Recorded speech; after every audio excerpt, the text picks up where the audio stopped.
Hello सभी को नमस्कार। स्वागत है मेरे शिवम लॉ पॉइंट में। और कल जो हम चर्चा कर रहे थे वो एविडेंस एक्ट 2023 में चर्चा कर रहे थे हम। तो धारा 10 हमने पढ़ लिया था। आज जो हम पढ़ेंगे वो धारा 11 से पढ़ेंगे। तो जब जो हम धारा 11 से पढ़ेंगे तो उसके बारे में समझ लेते हैं। आज हम 80 पॉइंट से इम्पोर्टेंट धाराओं को पढ़ने वाले हैं, जो पीटी पॉइंट पर सबसे ज्यादा पूछी जाती हैं। ऐसी धाराओं को हम पढ़ेंगे और पढ़ने के बाद एक ब्रीफ बना करके उसको अच्छे से याद करने की एक ट्रिक देखेंगे। उसमें की पॉइंट देखेंगे कौन सी धारा में कौन सा की पॉइंट है।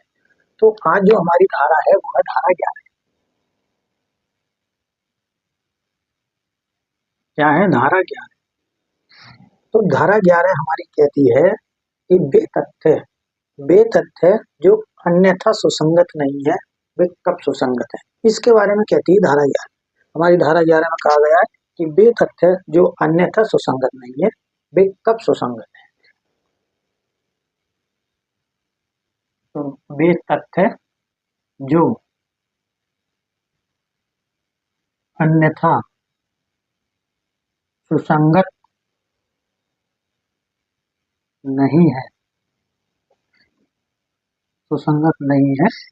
कब सुसंगत है।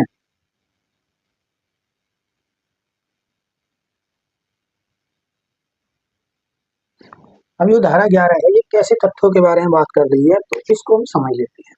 यानी कि ऐसा फैक्ट तथ्य को बोलते हैं फैक्ट। तो ऐसा फैक्ट जो कि घटना घटित होते समय वहां पर मौजूद भी हो और ना भी हो, यानी कि अधिसंभव, यानी कि उसकी संभावना भी हो कि ऐसी घटना किसी व्यक्ति के द्वारा घटित हुई है, और अनादि संभाव्य भी हो कि ऐसी घटना इसके द्वारा घटित नहीं हो सकती। इसके लिए हम एक एग्जाम्पल ले लेते हैं। तो ये है ए, ये है बी।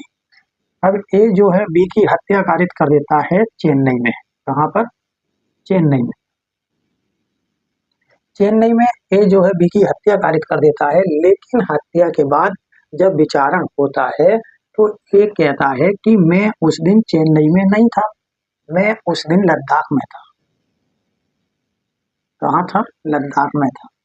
लेकिन यहाँ पर अगर ये देखा जाए कि ऐसा तथ्य, अब इसमें क्या हो रहा है कि चेन्नई में उसकी हत्या हुई, लेकिन ये कह रहा है कि ये लद्दाख में था। लेकिन यहाँ पर इन दोनों में जो डिफरेंस है उसमें ये भी हो सकता है कि ए बी की हत्या करने के बाद और लद्दाख चला गया हो, क्योंकि ये एक संभाव्य है कि इसने बी की हत्या कारित करी, चेन्नई से फ्लाइट पकड़ी और लद्दाख चला गया। वहीं ये देखा जाता है कि ऐसी कोई घटना घटित हुई है जिसको घटित होने के उपरांत उसकी दूरी, यानी कि जिसने ऐसी घटना घटित की है उस व्यक्ति की दूरी उस घटना स्थल से इतनी थी कि वह आसानी से उस घटना को अंजाम देने के बाद, उस घटना को कारित करने के बाद, उस अपराध को घटित करने के बाद उस स्थान पर पहुंच सकता था। तो ऐसी घटना के बारे में ही ये धारा कहती है कि वे तथ्य जो कहीं भी सुसंगत नहीं है वे धारा 11 के अंतर्गत सुसंगत है। यानी कि ऐसे फैक्ट जो कहीं रिलेवेंट नहीं है वो धारा 11 के अंदर रिलेवेंट है, ये कहती है धारा 11। अब इसी धारा को अगर हम देखें तो इसी धारा को जो कहा जाता है वो कहा जाता है प्ली ऑफ एलिवी। इसी धारा को प्ली ऑफ एलिवी भी कहा जाता है।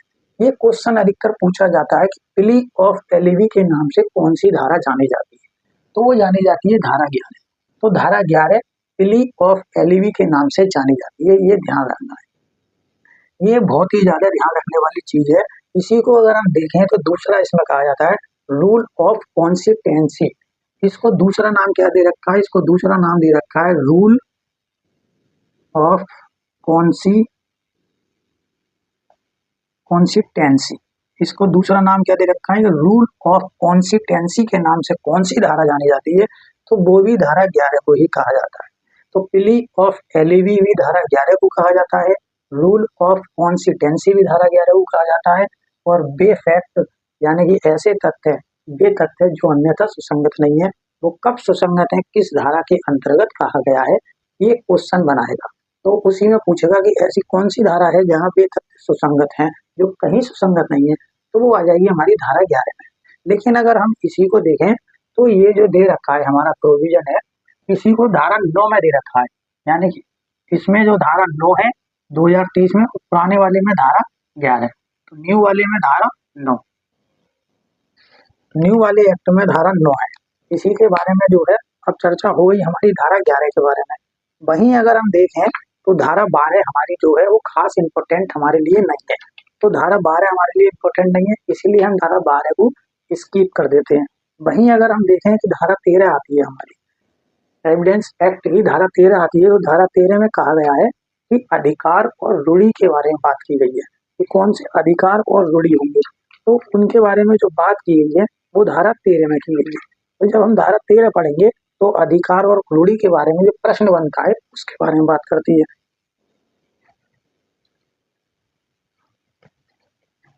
तो धारा 13 के साथ ही अगर हम देखेंगे नए वाले एक्ट की जो धारा है वो है धारा 11। इनमें केवल 2 का अंतर चल रहा है, जो नए वाले एक्ट की है वो है धारा 11, तो यहाँ लिख लेते हैं हम धारा 11, धारा 11 नए वाले एक्ट की, और ओल्ड वाले की धारा 13 है। ठीक है, धारा 13 और धारा 11, तो ये किसके बारे में कहती है? अधिकार और रूढ़ी के बारे में,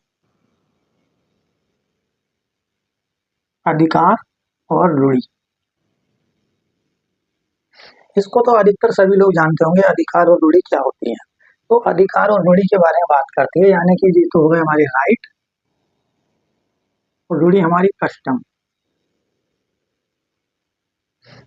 तो ये होगा हमारे राइट और कस्टम, तो इनके बारे में हम बात करते हैं। तो राइट और कस्टम के बारे में जब हम बात करेंगे तो अधिकार और रूढ़ी के साथ में ही एक धारा हम को रिलेट कर देते हैं, तो इसी को हम धारा, यहाँ आती है हमारी धारा 48। अब धारा 48 हमारी आ गई पुराने वाले एक्ट की। वहीं अगर हम देखें नए वाले एक्ट की, तो नए वाले एक्ट की धारा आ गई 42। तो न्यू वाले एक्ट की धारा कौन सी आ गई? धारा आ गई 42। अब इसमें भी क्या कहा गया है? इसी में भी कहा गया है कि अधिकार और रूढ़ी, राइट एंड कस्टम्स। तो इसमें भी अधिकार और रूढ़ी के बारे में बात की जाए तो अधिकार और रूढ़ी क्या होती हैं? वे अधिकार जो किसी व्यक्ति को किसी संपत्ति पर प्राप्त हो, या जो व्यक्ति उस संपत्ति को एक मालिकाना हक से उसको इस्तेमाल कर रहा हो, तो वह उसका अधिकार हो जाता है कि ये संपत्ति उसकी है। वहीं क्या होता है, रूढ़ी की बात करें तो रूढ़ी एक ऐसी चीज होती है जो किसी स्थान पे या किसी समाज में जहाँ काफी लंबे समय से लोग रह रहे हैं और कोई प्रथा वहाँ चलित है, प्रचलन में चल रही है और एक लंबे समय से चलती आई है, तो ऐसी प्रथा वहाँ रूढ़ी का रूप धारण कर लेती है। तो ऐसी प्रथा जो है रूढ़ी का रूप धारण कर लेती है, तो उस रूढ़ी को एक विधिक अधिकार प्रदान हो जाता है।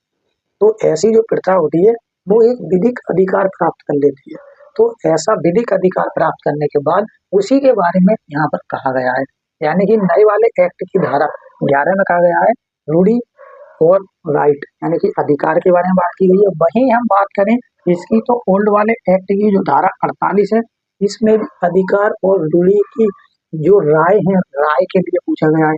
वहीं नए वाले एक्ट में अधिकार और रूढ़ी की राय की धारा 42, यहाँ लिख लेते हैं राय। तो यहाँ 48 में कहा गया है कि धारा 48 कहती है कि रूढ़ी और अधिकार के बारे में राय कब सुसंगत है। वहीं नए वाले एक्ट की धारा 42 कहती है कि रूढ़ी और अधिकार के बारे में राय कब सुसंगत है। तो ये हमारी कनेक्टेड धारा है, यानी कि धारा 13 और धारा 11 के साथ में हमने पढ़ा धारा 48 और धारा 42। धारा 48 हमारी धारा 13 के साथ में पढ़ी जाएगी और धारा 42 हमारी धारा 11 के साथ में पढ़ी जाएगी। तो ओल्ड वाले एक्ट को अगर हम देखें तो धारा 13 के साथ में हमें धारा 48 पढ़नी है। वहीं अगर हम नए वाले एक्ट को अगर हम देखें तो धारा 11 के साथ में हमें धारा 42 पढ़नी है। ये बात ध्यान रखनी है और ये क्वेश्चन धारा 13 से पूछ लेता है कि धारा 13 में अधिकार और रूढ़ी कहाँ प्रावधानित है, तो धारा 13 में प्रावधानित है। ये क्वेश्चन बनता है, इसीलिए ये बहुत इंपॉर्टेंट है धारा 13 और नए वाले एक्ट की धारा 11, दोनों एक्टों को साथ लेकर चलना बहुत कंपलसरी है। अगर आप कंपलसरी नहीं समझते हैं तो कहीं ना कहीं चोट खाएंगे, क्योंकि ये अधिकतर अब चलन में यही एक्ट आने वाला है। अगर मैं चाहूँ तो खाली पुराने वाले एक्ट को जल्दी से पढ़ा के खत्म कर सकता हूँ। वहीं अगर हम बात करते हैं धारा पुराने वाले एक्ट के अकॉर्डिंग जो आएगी वो आएगी हमारी धारा 14। वहीं अगर हम नए वाले एक्ट के अकॉर्डिंग बात करेंगे तो वो आएगी धारा 12। तो धारा 12 नए वाले एक्ट के अकॉर्डिंग ही चलते हैं धारा 12 में। सॉरी, धारा 13 में। तो धारा 13 और धारा 12 को जब हमको रिलेट कर लिया, फिर उसके बाद में एक नई धारा हम लेके आए हैं, जो पुराने वाले एक्ट की जो धारा है, ओल्ड एक्ट की धारा है, वो धारा 14 है। और ये बहुत ही इंपॉर्टेंट धारा है, अपने आप में बहुत ही अहम रोल अदा करती है ये धारा। तो इस धारा को पढ़ने के लिए बहुत जरूरी है। क्या जरूरी है? इस धारा की जब हम लाइन पढ़ेंगे तो उस लाइन में लिखा गया है कि ऐसे तथ्य जो मन की स्थिति या शारीरिक संवेदना को दर्शाने वाले जो तथ्य होते हैं वो सुसंगत हैं। तो कैसे तथ्य? जो मन की स्थिति, शारीरिक संवेदना को दर्शाने वाले तथ्य सुसंगत है। मोटी मोटी लाइन में ऊपर कह रखा है, क्या कह रखा है कि मन की दशा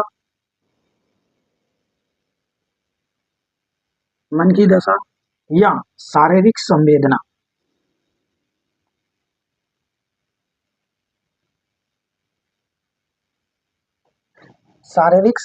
को दर्शाने वाले तथ्य सुसंगत हैं। ये कहती है हमारी धारा 14, ओल्ड वाले एक्ट की धारा 14, नए वाले एक्ट की धारा 12। मन की दशा या शारीरिक संवेदना को दर्शाने वाले तथ्य।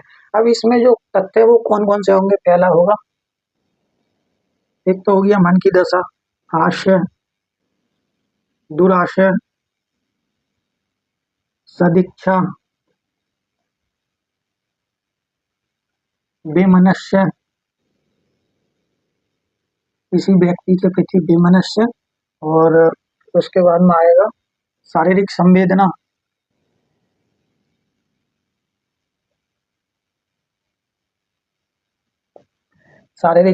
तो ये ऐसे तथ्य होते हैं जो किसी बात की स्थिति को दर्शाते हैं, और ये वो तथ्य हैं जो शरीर की या मन की या शारीरिक संवेदना को दर्शाते हैं। तो ये तथ्य बहुत जरूरी है। कौन कौन से तथ्य हैं? सद्भाव, आशय, ज्ञान, ये सब लिखा जाएगा इसमें।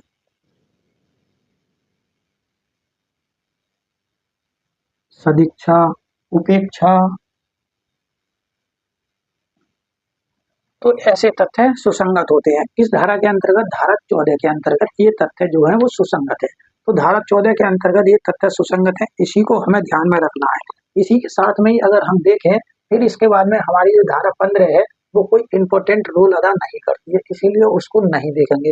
धारा 16 कोई इंपॉर्टेंट रोल अदा नहीं करती है, तो धारा 16 को भी हम नहीं देखेंगे, ये पूछा नहीं जाता है धारा 15 और धारा 16 के बारे में।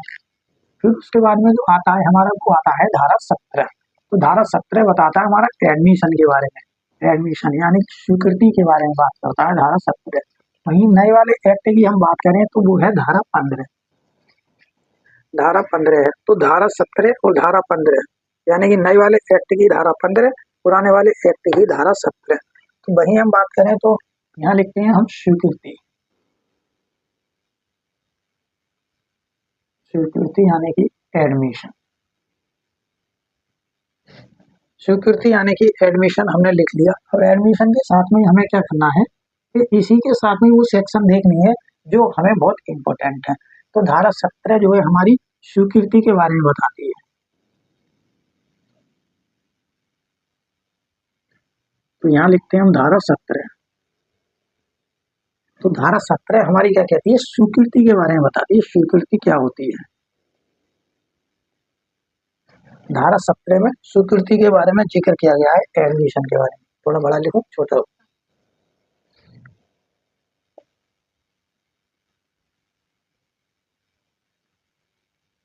स्वीकृति के बारे में जिक्र किया गया है। तो स्वीकृति क्या है? स्वीकृति वह मौखिक या लिखित या इलेक्ट्रॉनिक साक्ष्य द्वारा ऐसा कथन है जो किसी व्यक्ति के द्वारा या बात के पक्षकार के द्वारा या बात के अभिकर्ता के द्वारा किया जाता है, उसे स्वीकृति कहा जाता है। कि उस व्यक्ति ने जो कथन किया है उसे उस व्यक्ति ने स्वयं स्वीकार किया है, तो इसी को स्वीकृति कहा जाता है। अब स्वीकृति के बाद में आती है हमारी, जो आती है वो है धारा 18। अब धारा 18 में हम देखेंगे, धारा 18 हमारी कहती है कि स्वीकृति कौन कर सकता है। अब क्या है, धारा 17 में आ गई स्वीकृति। अब स्वीकृति कौन करेगा वो बताती है हमारी धारा 18। तो वहीं आते हैं हम धारा 18 पे। धारा 18 पे क्या आते हैं? स्वीकृति कौन करेगा, स्वीकृति कौन कर सकता है।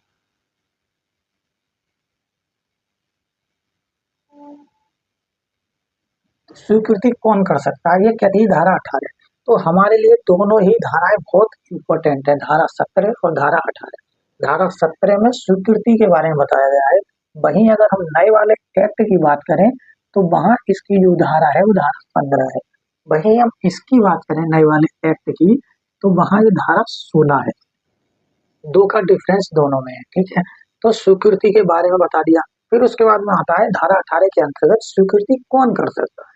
तो स्वीकृति कौन कर सकता है, तो स्वीकृति ऐसा कोई भी व्यक्ति स्वीकृति को कर सकता है जो किसी बाद में पक्षकार है या अभिकर्ता है या पक्षकार के अभिकर्ता की तरफ से कोई एजेंट है, तो ऐसा व्यक्ति स्वीकृति को कर सकता है। तो ये है धारा 18 में। क्वेश्चन पूछेगा कि स्वीकृति किस धारा में प्रावधानित है, तो प्रावधानित है धारा 17 में और नए वाले में धारा 15 में। वहीं पूछेगा स्वीकृति कौन कर सकता है, तो धारा 18 में और नए वाले में धारा 16 में स्वीकृति हो सकती है। वहीं हम आगे बात करते हैं तो आगे हमारी धारा आती है धारा 23 जो इम्पोर्टेंट है। तो धारा 23 के बारे में बताया गया। तो धारा 23 हमारी कहती है, धारा 23 कहती है कि सिविल मामलों में कार्रवाइयों का होना। तो धारा 23 में हमारे प्रावधान किया गया है कि सिविल मामलों में, तो सिविल मामलों में जो कार्रवाई होगी वो धारा 23 के अकॉर्डिंग होगी। तो धारा 23 हमारी यही प्रावधान करती है कि सिविल मामलों में कार्रवाइयों के बारे में जो प्रोविजन दिया गया है वो इसमें दिया गया है। तो धारा 23 हमारी बहुत इंपॉर्टेंट है, इसीलिए धारा 23 को ध्यान रखना है। एक यही धारा है जो धारा 23 तक सिविल मामलों में स्वीकृतियों को सुसंगत बनाती है, रिलेवेंट बनाती है। जो एडमिशन करा जाएगा वो एडमिशन जो है रिलेवेंट होगा, ये कहती है धारा 23। तो धारा 23 कहती है सिविल मामलों में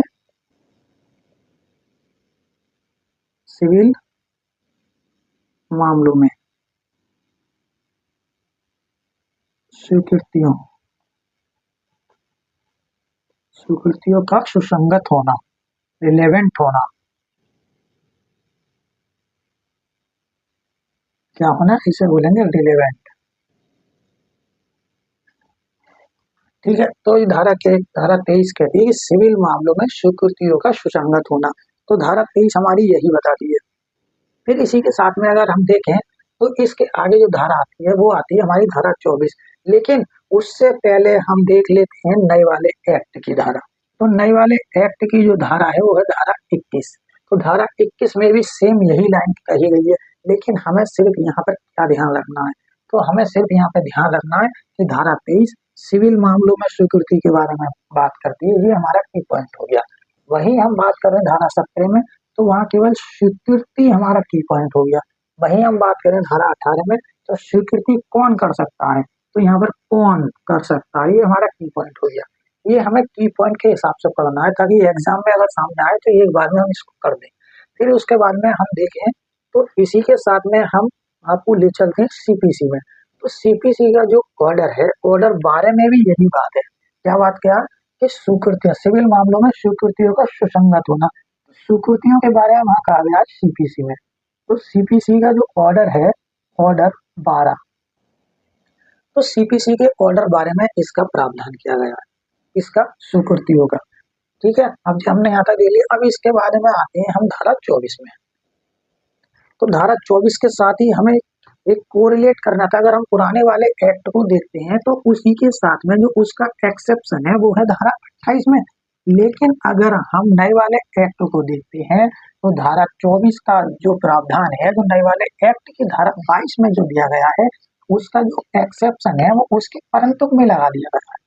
लेकिन वहीं अगर पुराना वाला एक्ट को हम उठाते हैं तो वहां पे जो उसका एक्सेप्शन दिया रहा है वो दिया गया है धारा 28 में। तो यहाँ लिखते हैं हम धारा 24, ठीक है। धारा 24 आ गई हमारी पुराने वाले एक्ट की। तो धारा 24 आ गई हमारे पुराने वाले एक्ट की। वहीं हम नए वाले एक्ट की बात करें तो न्यू में है ये धारा 22, ठीक है। न्यू में है धारा 22।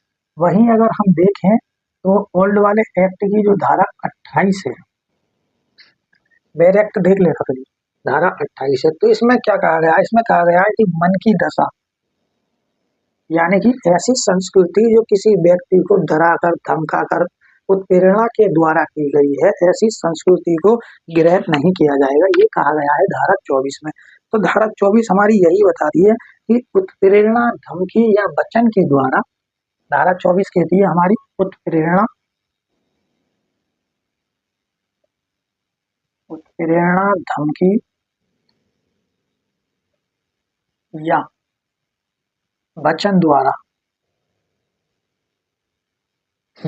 द्वारा कोई ऐसी संस्वीकृति यानी कि कन्फेशन, कोई ऐसा कन्फेशन करा लिया जाता है तो वह रिलेवेंट नहीं है, वह सुसंगत नहीं है।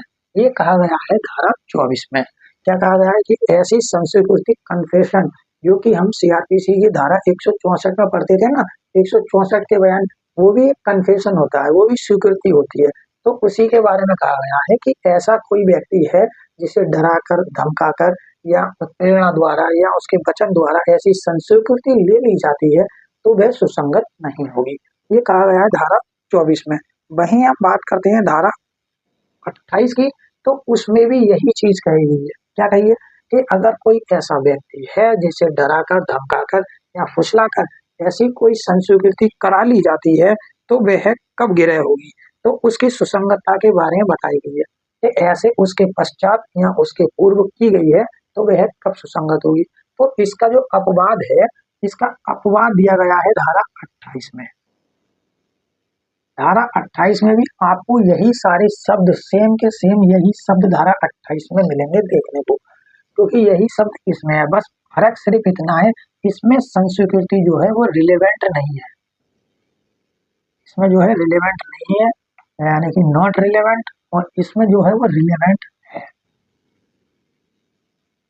इसमें जो है रिलेवेंट है। लेकिन उसके ऊपर एक कंडीशन है कि धारा 28 के अंतर्गत ऐसी संस्वीकृति की गई है जो डराकर, धमकाकर, वचन के द्वारा अगर की गई है, उस समय अगर पुलिस वहां पर मौजूद नहीं है और पुलिस के आने से पहले पहले अगर ऐसी संस्वीकृति को ऐसे अभियुक्त के द्वारा, ऐसे व्यक्ति के द्वारा उसको स्वीकार कर लिया जाता है तो ऐसी संस्कृति गिरा है। लेकिन वहीं अगर हम देखें तो ऐसी संस्कृति गिरा तो है, लेकिन धारा 28 में उसको रिलेवेंट करा है, लेकिन धारा 24 में नॉट रिलेवेंट कर रहा है। यानी कि जब वहां पर पुलिस है, बाकी सभी लोग मौजूद हैं और धारा 24 के अंतर्गत ऐसी संस्कृति की जा रही है तो वहां पर वह रिलेवेंट नहीं होगी। ये कहा गया है धारा 24 में। ठीक है, अब पढ़ते हैं हम धारा 25। ये पुराने वाले एक्ट की धारा में लिख रहा हूँ, नए वाले एक्ट की धारा उनके ऊपर ही साथ में लिख रहा हूँ। तो धारा 25 और न्यू वाले एक्ट की जो धारा है वो है धारा हमारी 23। ठीक है, तो धारा 25 में क्या कहा गया है हमारा, तो धारा 25 को हम देखते हैं। तो धारा 25 कहती है कि ऐसी संस्कृति जो पुलिस अधिकारी के समक्ष की गई है उसमें से कितनी साबित की जा सकेगी या उसका साबित नहीं किया जाना, ये कहा है हमारा धारा 25 में। तो धारा 25 को जब हम देखेंगे तो धारा 25 कोई ज्यादा इम्पोर्टेंट नहीं है, लेकिन फिर भी एक आइडिया के हिसाब से, एक नॉलेज के हिसाब से दिमाग में रहना जरूरी है, इसीलिए ये लिखवाया जा रहा है कि धारा 25 पुलिस ऑफिसर से की गई संस्वीकृति का साबित ना किया जाना। क्या धारा 25 में पुलिस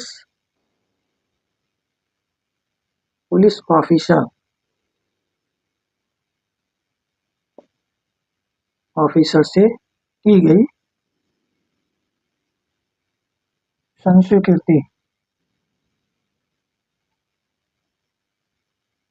संस्वीकृति का साबित ना किया जाना।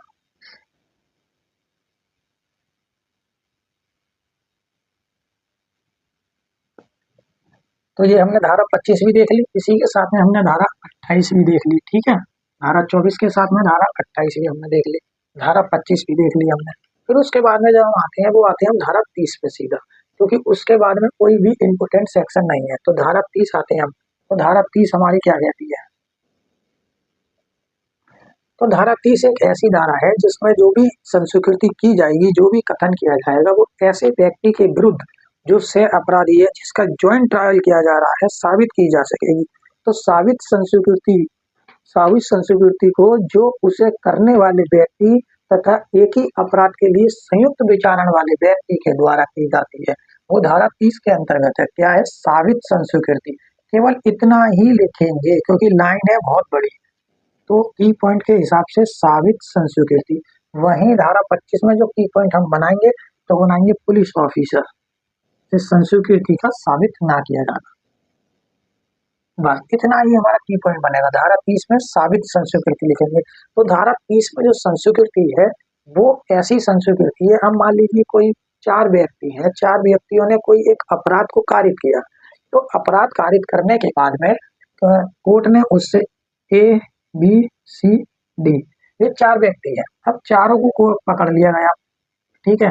लेकिन इनमें से कोई भी जो है अपराध को स्वीकार करने में मना कर रहा है। सब लोग ढीठ है बहुत ही ज्यादा, तो ढीठ होने के बावजूद ये लोग मना कर रहे हैं कि हम अपराध को स्वीकार नहीं करेंगे, ठीक है। लेकिन कोर्ट क्या कहती है, कोर्ट ऐसे कहती है, कोर्ट ऐसे कहती है कि अगर आप अपराध को स्वीकार करते हैं और हमें सच सच बताते हैं कि ऐसा अपराध घटित हुआ है और कब हुआ है, तो हम आपके अपराध में कमी कर देंगे और आपको हो सकता है हम रिहा भी कर दें। तो यही बात की गई है धारा 30 में। एक ऐसी संस्कृति जो सह अपराधी के विरुद्ध जो संस्कृति की जाती है वो धारा 30 में है। अब जो सह अपराधी के विरुद्ध जो संस्कृति की जाएगी उसमें 4 पॉइंट होने बहुत जरूरी है। तो पहला पॉइंट क्या होना चाहिए, उसमें पहला पॉइंट होना चाहिए कि संयुक्त ट्रायल होना चाहिए उनका, यानी कि ज्वाइंट ट्रायल होना चाहिए, ज्वाइंट ट्रायल होना चाहिए उन लोगों का, ठीक है। अब दूसरा है कि वो एक ही अपराध हो, यानी कि सम ऑफेंस होना चाहिए उनका, सेम ऑफेंस होना चाहिए,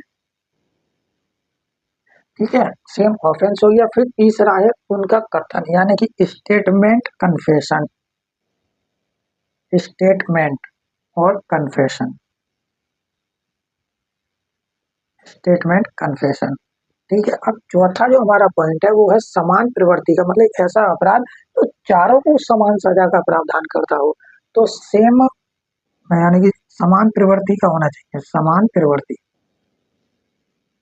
ठीक है, सेम नेचर का हो, तो समान प्रवृत्ति का अपराध होना चाहिए। ये 4 पॉइंट इसमें बहुत आवश्यक है धारा 30 में। वहीं हम धारा 30 को देखें तो धारा 30 के साथ में जो न्यू वाला एक्ट है वो है उसकी धारा 24, उसकी धारा है 24। तो हमें यहाँ पर 4 पॉइंट क्या देखने हैं, तो हमें 4 पॉइंट देखने हैं कि ऐसा अपराध से अभियुक्तों का संयुक्त विचारण होना चाहिए, यानी कि ज्वाइंट ट्रायल हो, ज्वाइंट ट्रायल के साथ में वो एक ही ऑफेंस होना चाहिए, एक ही अपराध होना चाहिए, सम ऑफेंस हो। फिर उनका स्टेटमेंट यानी कि उनका कथन या उनकी संस्कृति कन्फेशन होना चाहिए, और फिर समान प्रवृत्ति के दंड से दंडनीय होना चाहिए। तो ऐसा अपराध होना चाहिए, तभी ये जो है धारा 30 के अंतर्गत ये संस्कृति गिरा होगी। फिर इसके बाद में हम आगे चलते हैं। अब ये हुई धारा 30 हमारी खत्म। तो धारा 30 के बाद में जब हम पढ़ेंगे फिर उसके बाद में हमारी धारा आती है धारा 31। तो धारा 31 हमारी क्या कहती है, धारा 31 कहती है कि निश्चायक सबूत नहीं होगा, ऐसी कन्फेशन जो है वो निश्चायक सबूत नहीं होगी, ये बात करती है हमारी धारा 31। वही धारा 31 के साथ अगर हम देखें तो धारा 31 हमारी कहती है कि ये धारा जो है वो निश्चायक सबूत तो नहीं है, कंक्लूसिव प्रूफ नहीं है, लेकिन स्टॉपेल का ये काम करेगी। धारा 31, धारा 31 हो गई हमारी पुराने वाले एक्ट की। वही न्यू वाले एक्ट की जो है वो है धारा 25, ठीक है। तो धारा 31 हमारी कहती है कि ऐसा कोई भी कार्य जो ऐसे व्यक्ति के द्वारा किया गया है तो उसको करने के लिए जो स्वीकृतियां होंगी, जो स्वीकृतियां की गई हैं वो निश्चायक नहीं होंगी, लेकिन विबंध का कार्य कर सकती हैं। तो यहाँ पे लिखेंगे हम स्वीकृतियां, स्वीकृतियां जो है हमारी वो निश्चायक नहीं होंगी, निश्चायक नहीं हो, निश्चायक नहीं होंगी, यानी कि कंक्लूसिव प्रूफ नहीं होंगी, लेकिन ये जो है स्वीकृतियां ये विबंध का कार्य कर सकती है। विबंध, विबंध होता है स्टॉपेल, स्टॉपेल मतलब किसी वाद या कार्यवाही को रोक दिया जाना, न्यायालय के द्वारा किसी वाद या कार्यवाही को रोक दिया जाना, ये विबंध का काम होता है। तो ये कहती है हमारी धारा 31, केवल धारा 31 में हमें केवल यही ध्यान रखना है कि जो स्वीकृतियां होती हैं, स्वीकृतियां होती हैं, जो कन्फेशन होता है, जो स्वीकृति की जाती है किसी व्यक्ति के द्वारा, वह स्वीकृति जो है निश्चायक सबूत ना होकर के वह एक विबंध का कार्य करती है, जिसे हम स्टॉपेल कहते हैं, जिसमें कोर्ट जो है किसी वाद या उसकी कार्यवाही को रोक देता है। तो इसी को कहा गया है धारा 31 में। वहीं हम आते हैं धारा 32 की ओर। तो धारा 32 हमारी बहुत ही इंपॉर्टेंट धारा है। धारा 32 है हमारी मृत्युकालिक कथन के बारे में बात करती है धारा 32।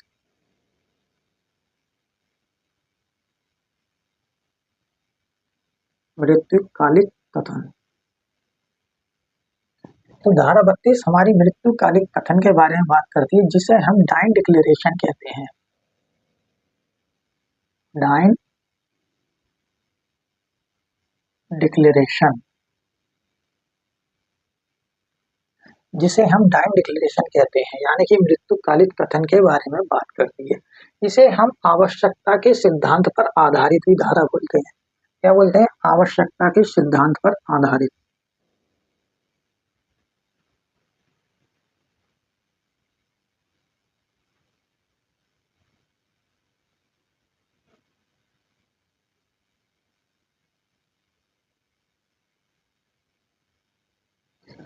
आवश्यकता के सिद्धांत पर आधारित भी इसको बोला जाता है।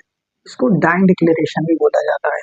तो यही है इसमें कि ऐसा कोई व्यक्ति है जो कि 7 वर्ष से अधिक समय से मिल नहीं रहा है, यानी कि वह लापता हो गया है, खोजने के बाद भी नहीं मिल रहा है।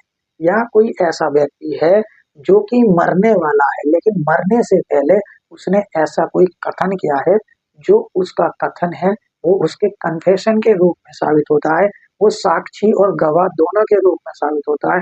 तो ऐसा कथन ही मृत्युकालिक कथन कहलाता है। अगर किसी व्यक्ति ने मरने से पहले कुछ क्षण पूर्व ऐसे कथन को किया है या कोई ऐसी बात कही है जिससे कि यह साबित होता है कि उस व्यक्ति के द्वारा जो वह पीड़ित व्यक्ति है उसके साथ जो घटना घटित हुई है, जो अपराध हुआ है, उसके लिए वह अन्य व्यक्ति जिम्मेदार है, तो ऐसे कथन को ही मृत्युकालिक कथन कहा जाता है। जैसे कि एग्जाम्पल ले लेते हैं ए और बी। अब बी ने जो है ए को मारा, ए को मारा, किसने मारा? बी ने मारा। बी ने ए को मारा और बहुत बुरी तरीके से मारा, इतनी बुरी तरीके से मारा, एक तो वह हॉस्पिटलाइज हो गया। हॉस्पिटलाइज होने के बाद में उसने क्या करा कि जब वह होश में आया तो वहां पर पुलिस मौजूद थी, और भी लोग मौजूद थे, ठीक है। तो उसके पास जब आए तो उसने ये बात कही कि मुझे बी ने मारा है। ए ने कहा मुझे बी ने मारा है, लेकिन इतनी बात कहने के पश्चात अगले दिन ही ए की हो जाती है मृत्यु। तो जब अगले दिन ही ए की मृत्यु हो गई तो ये डाइन डिक्लेरेशन के अंतर्गत आएगा, मृत्युकालिक कथन के अंतर्गत आएगा कि हाँ ऐसे व्यक्ति ने अपनी मृत्यु से पूर्व जो कथन किया था उस कथन को मृत्युकालिक कथन कहा जाता है। तो ये चीज हमें ध्यान रखनी है। ये क्वेश्चन में डायरेक्टली पूछ लेगा कि मृत्युकालिक कथन किस धारा में प्रावधानित है। वहीं हम न्यू वाले एक्ट की बात करें तो धारा 26 है। धारा 26 में मृत्युकालिक कथन के बारे में प्रावधान किया गया है। तो अब हम आते हैं सीधे तौर पर धारा 40 पे। उसके बाद में बीच में कोई भी धारा ऐसी नहीं है जो इम्पोर्टेंट हो। तो अब आते हैं हम धारा 40 पे। तो धारा 40 हमारी क्या कहती है? तो धारा 40 में जो बताया गया है उसको बहुत ही ध्यान से देखना है। तो धारा 40 कहती है द्वितीयवाद या विचारण की कार्रवाइयों को रोका जाना। धारा 40 द्वितीयवाद, धारा 40 में कहा गया है कि द्वितीयवाद और विचारण की कार्रवाइयों को रोका जाना। तो ये हमारा धारा 40 में कहा गया है। क्या कहा है कि द्वितीयवाद यानी कि कोई भी दूसरा वाद, ऐसा कोई दूसरा वाद लाता है उसका रोका जाना, द्वितीयवाद या विचारण।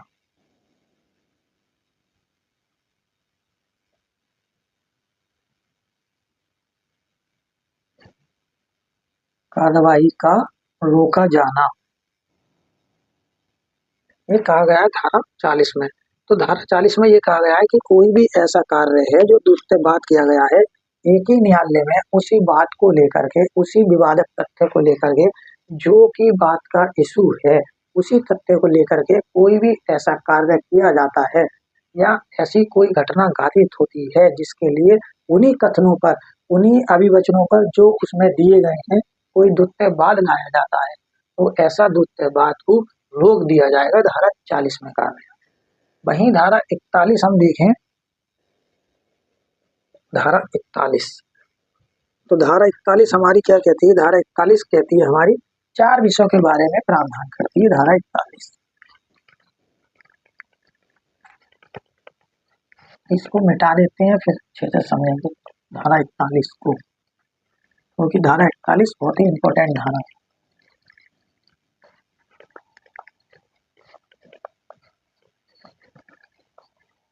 तो धारा 41 है हमारी। तो धारा 41 में कहा गया है कि जो भी कोई कार्य है, ऐसा कार्य जो जो प्रोवेट विषयक है या दिवाला विषयक है या नवादीकरण विषयक है, तो ऐसे कार्यों को करने वाले जो भी कार्य हैं उनके बारे में धारा 41 बताती है। तो धारा 41 कहती है हमारी नवादीकरण विषयक, दिवाला विषयक, विवाह विषयक, प्रोवेट विषयक। तो धारा 41 में हम केवल यही ध्यान रखेंगे कि जो प्रोवेट इत्यादि विषयक है यानी कि प्रोवेट, तो हम खाली प्रोवेट को याद रखेंगे की पॉइंट के हिसाब से, केवल प्रोवेट। तो प्रोवेट क्या होता है कि ऐसी कोई वसीयत है या ऐसी कोई बिल है, क्या है, बिल है, बिल यानी कि वसीयत, ऐसी कोई वसीयत है जिसको किसी कचहरी में या किसी तहसील में नोटरी करा ली जाती है, नोटरी प्रमाणित करा लिया जाता है, तो उसे ही प्रोवेट कहते हैं यानी कि अटेस्ट। तो अटेस्ट होता है इसका मतलब, ठीक है। तो इस बिल को जब नोटरी करा लिया जाएगा तो उसी को प्रोवेट कहा गया है यहाँ पे। तो इसी में 4 ऑप्शन आपको देगा वो। 4 ऑप्शन क्या देगा? विवाह विषयक,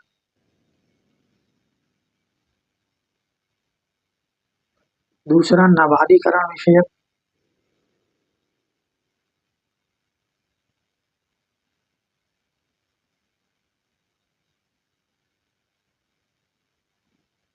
दिवाला विषयक,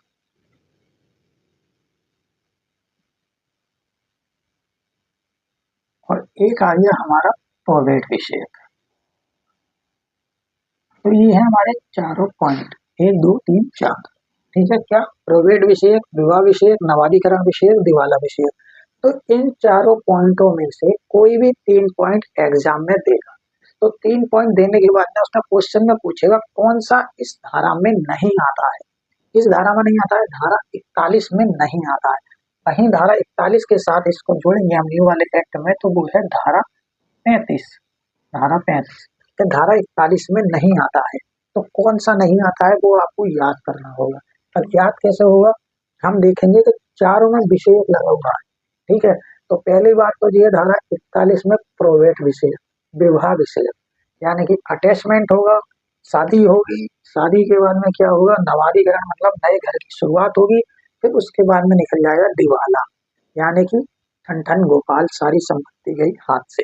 तो ये हमें ध्यान रखना है, पहले अटैचमेंट होगा, अटैचमेंट के बाद में विवाह होगा, अटैचमेंट हुआ, अटैचमेंट के बाद में विवाह हुआ, विवाह के बाद में नवादीकरण यानी नए घर की शुरुआत हुई, नए घर की शुरुआत के बाद में निकल गया उनका दिवाला। दिवाला तो ये 4 पॉइंट हो गए ना हमारे, प्रोवेट विषय, विवाह विषय, नवादीकरण विषय, दिवाला विषय। इन्हें विषय को हटा दो, लेकिन याद रखना है दिमाग में, विषय को हटा दिया, लेकिन जब वो पॉइंट देगा, क्वेश्चन देगा, तो क्वेश्चन में सबके आगे विषयक लगाएगा, लेकिन एक कोई ऐसा शब्द जोड़ देगा जिसके आगे विषयक नहीं होगा। तो यही आपको पहचानना होगा। ये थी हमारी धारा 41। वहीं हम बात करते हैं अब नेक्स्ट धारा की। तो नेक्स्ट धारा भी हमारी बहुत इंपॉर्टेंट धारा है, तो वो धारा है हमारी धारा 44। तो धारा 44 के बारे में जब हम बात करेंगे तो धारा 44 भी हमारी इसी चीज को रिलेटेड करती है। तो धारा 44 हमारी क्या कहती है? तो धारा 44 के बारे में अब जान लेते हैं। तो धारा 44 हमारे पुराने एक्ट की है और धारा यानी कि धारा 38 हमारे नए एक्ट की है। तो धारा 44 हमारे पुराने एक्ट की है और नई धारा 38, ठीक है। तो इसमें क्या कहा गया है कि कोई भी ऐसा निर्णय है जो कपट के द्वारा या दुर्संधि के द्वारा प्राप्त किया गया है। तो क्या है इसमें? क्या निर्णय के बारे में बात करती है, इसके बारे में, निर्णय के बारे में, निर्णय के बारे में जो कपट या दुष्संधि के द्वारा प्राप्त है, के द्वारा प्राप्त किया गया है। तो जो हमने अभी पढ़ा तो वही हम देखेंगे। जो धारा 40 है हमारी, धारा 40, धारा 41, धारा 42 और धारा 43, इन धाराओं में जो हमारा निर्णय आएगा, उस निर्णय को अगर उस निर्णय को कपट के द्वारा प्राप्त किया गया है, दुष्संधि के द्वारा प्राप्त किया गया है, तो ऐसा निर्णय जो है क्या होगा, उस निर्णय का परिणाम होगा कि ऐसा निर्णय अभी प्राप्त की गई संस्कृति के हिसाब से उसकी अक्षमता पर आधारित होगा कि वह न्यायालय ऐसा निर्णय देने के लिए सक्षम नहीं है, अक्षम है। उसकी क्षमता नहीं है, वह उसको नहीं दे सकता। ये कहती है हमारी धारा 44। तो हमें केवल इसमें यही ध्यान रखना है कि धारा 44 निर्णय के बारे में बात करती है। ऐसा निर्णय जो कपट के द्वारा या दुष्संधि के द्वारा, कपट मतलब छल करके कोर्ट से प्राप्त किया गया है, या दुष्संधि मतलब साठ गांठ करके, यानी कि रिश्वत देके या कोर्ट को मना करके या कोर्ट को ऐसा अनुमान दिखाकर या भावनात्मक रूप से प्राप्त किया गया है, तो ये सब आएगा दुष्संधि में। तो कपट यानी कि फ्रॉडली हो गया, दुष्संधि यानी कि चालाकी से कोई भी निर्णय प्राप्त किया जाता है, यानी कि धोखे से, रिश्वत देके, बहला फुसला के, तो यही निर्णय आएगा इसमें धारा 44 में। वहीं अगर हम बात करते हैं, अब बहुत इंपॉर्टेंट जो धारा आती है हमारी, वो आती है, हमारा सेक्शन आता है विशेषज्ञों की राय। तो राय के बारे में बात करते हैं अब हम। तो विशेषज्ञों की राय क्या होगी, ठीक है। तो राय समझ लेते हैं, अब राय समझेंगे बहुत प्यार से। तो राय क्या है हमारी, तो राय का जो कॉन्सेप्ट दे रखा है वो दे रखा है धारा 45 से लेकर धारा 51 तक में, पुराने वाले में, ठीक है। तो अब हम पढ़ते हैं विशेषज्ञों की राय।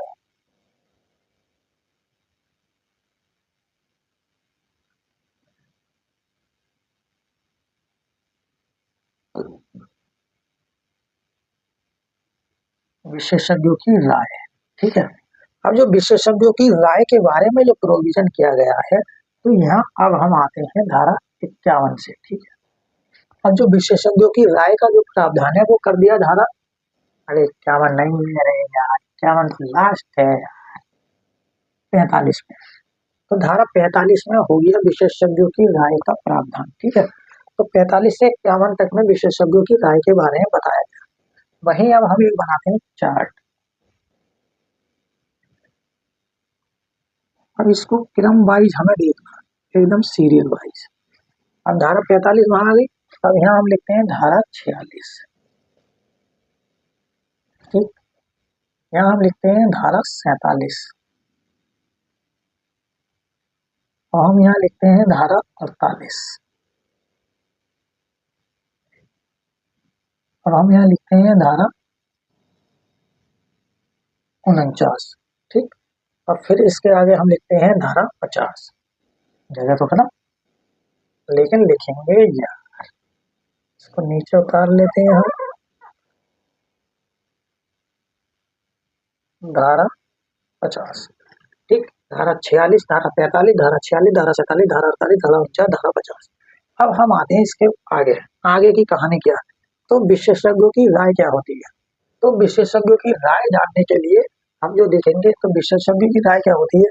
अब मान लीजिए कोर्ट के सामने कोई ऐसा एविडेंस आता है जिसके बारे में कोर्ट ये जानने में असमर्थ है कि ये जो राइटिंग है या उसका जो हस्ताक्षर है या कोई ऐसी विधि है या कोई ऐसा उंगली चिन्ह है, फिंगरप्रिंट है, तो इनके बारे में राय जो है कोई ऐसा व्यक्ति दे सकता है जिसने उसके बारे में या तो अध्ययन करा हो या वह बहुत ही अनुभवी व्यक्ति हो। तो ऐसा व्यक्ति ही राय दे सकता है। किस चीज के बारे में राय दे सकता है, तो यहाँ लिखो हस्ताक्षर, हस्ताक्षर के बारे में राय दे सकता है, ठीक है। उंगली चिन्ह,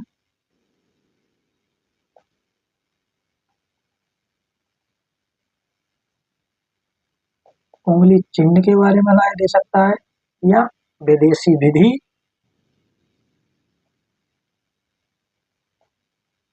या फोटो चित्र, या नक्शा। ऐसे ही बहुत सारी चीजें हैं जिनके बारे में किसी अन्य व्यक्ति की या किसी एक्सपर्ट की राय लेनी पड़ती है। तो यही कहा गया है इसमें कि विशेषज्ञों की राय क्या होती है। तो कौन कौन सी राय होती है, हस्ताक्षर, उंगली चिन्ह, विदेशी विधि, फोटो चित्र, नक्शा। तो ऐसी ही रायों का साक्ष्य लेने के लिए, उनको ग्रह करने के लिए एक विशेषज्ञ को नियुक्त किया जाता है, वही इन सब चीजों पर अपनी राय देता है। तो अब आते हैं राय के बारे में, समझ लिया हमने। अब आते हैं हम धाराओं के बारे में, तो कौन सी धारा किसके बारे में, राय के बारे में प्रावधानित करती है, ठीक है। तो हम धारा 45 में आपको सिर्फ यही मिलेगा कि विशेषज्ञों की राय, विशेषज्ञों की राय धारा 45। वहीं आते हैं हम धारा 46 पे। तो धारा 46 कहती है कि विशेषज्ञों की राय के जो तथ्य हैं ऐसे तथ्यों की राय कब सुसंगत है, तो यहाँ हम लिखेंगे केवल तथ्य की राय के बारे में बात करती है हमारी धारा 46, यानी कि फैक्ट के बारे में बात करती है धारा 46। वहीं हम धारा 47 की बात करें तो धारा 47 हमारी बात करती है हस्ताक्षर के बारे में,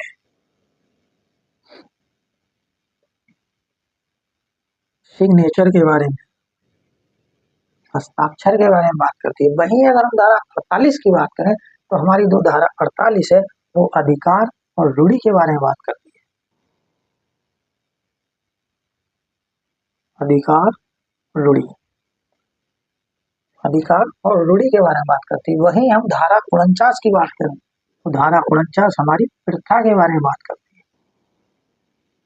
अब आ गई हमारी धारा 50, तो धारा 50 हमारी नातेदारी के बारे में बात करती है। नातेदारी का जो संबंध होगा, नातेदारी का संबंध, तो नातेदारी के संबंध के बारे में बात करती है। तो यहाँ हम देखें तो हमने एक सिस्टमेटिक तरीके से सब कुछ उतार लिया। ठीक, धारा 45 में विशेषज्ञ की राय के बारे में बताया गया, फिर धारा 46 में तथ्य के बारे में राय क्या होगी, धारा 47 में हस्ताक्षर के बारे में राय, धारा 48 में रूढ़ी के बारे में राय, धारा 49 में प्रथा के बारे में राय, धारा 50 नातेदारी का संबंध। अब इसमें एक चीज आप नोटिस करो, तो ये धारा 48 हम धारा सेक्शन के साथ धारा 13 के साथ हम इसको पढ़ चुके हैं। धारा 13 पुराने वाले एक्ट की और नए वाले एक्ट की धारा 11 के साथ हमने इसको पढ़ लिया था, समझ भी लिया था, पढ़ भी लिया था। अब क्या करते हैं, अब हम इसको करते हैं नए वाले एक्ट से कोरिलेट। तो धारा 45 के साथ में आ जाएगी हमारी की, प्लस कर देते हैं यहाँ पे, प्लस धारा 39, धारा 45 के स्थान पे धारा 39 हो गई है, और धारा 46 के स्थान पर धारा 40 हो गई है, धारा 47 के स्थान पर धारा 41 हो गई है, धारा 48 के स्थान पर धारा 42, धारा 49 के स्थान पर धारा 43 और धारा 50 के स्थान पर धारा 44। ये सब न्यू है नए वाले एक्ट में, जो नए वाले एक्ट में प्रावधान है। ये ध्यान रखना है कि नए वाले एक्ट में प्रावधान धारा ये है।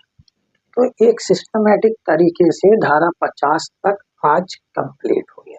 तो धारा 50 तक कंप्लीट हो गया, धारा 11 से धारा 50 तक जो इम्पोर्टेंट धाराएं थी वो लिखवा दी, मतलब समझा दी। अब इनसे बाहर क्वेश्चन नहीं पूछता है, ये धाराएं बहुत इम्पोर्टेंट धाराएं हैं, और सबसे इम्पोर्टेंट जो रोल अदा करती है उसके बारे में पूछता है, तो वो है ये हस्ताक्षर के बारे में राय, धारा 47। और पूछेगा कि रूढ़ी या प्रथा के बारे में राय, तो रूढ़ी के बारे में पूछता है, तो धारा 48 ये भी पूछा गया है, ये भी पूछा गया है क्वेश्चन, और ये भी पूछा गया है। तो पीटी पॉइंट यहाँ लिख देना है, ये पूछे गए हैं क्वेश्चन, ये 3 क्वेश्चन इन धाराओं से पूछे गए हैं कि कौन सी राय है, कहाँ सुसंगत है, किस धारा में सुसंगत है। तो ये पूरा चार्ट तैयार हो गया कि विशेषज्ञों की राय धारा 45, ठीक है। धारा 46 में तथ्यों के बारे में राय, यानी कि फैक्ट के बारे में राय, धारा 47 में सिग्नेचर के बारे में राय, हस्ताक्षर के बारे में राय, धारा 48 में अधिकार रूढ़ी के बारे में राय, धारा 49 में प्रथा के बारे में राय, और धारा 50 में नातेदारी के संबंध के बारे में। तो ये हुआ हमारा आज धारा 50 तक का टॉपिक कंप्लीट। अब नेक्स्ट जो बचा है, अब छोटा, ये मतलब कि बहुत है लंबा, लेकिन उसमें बहुत ही इम्पोर्टेंट सेक्शन बहुत कम है। तो 100 के बाद में जो सेक्शन है वो ही ज्यादा इम्पोर्टेंट है, 100 से पहले कुछ सेक्शन इम्पोर्टेंट है, वो इम्पोर्टेंट तरीके से बता दूंगा, ठीक है। लेकिन इस चीज को ध्यान में रखना है कि इस तरीके से ही पढ़ना है। फिर आज की क्लास यहीं पर करते हैं हम समाप्त।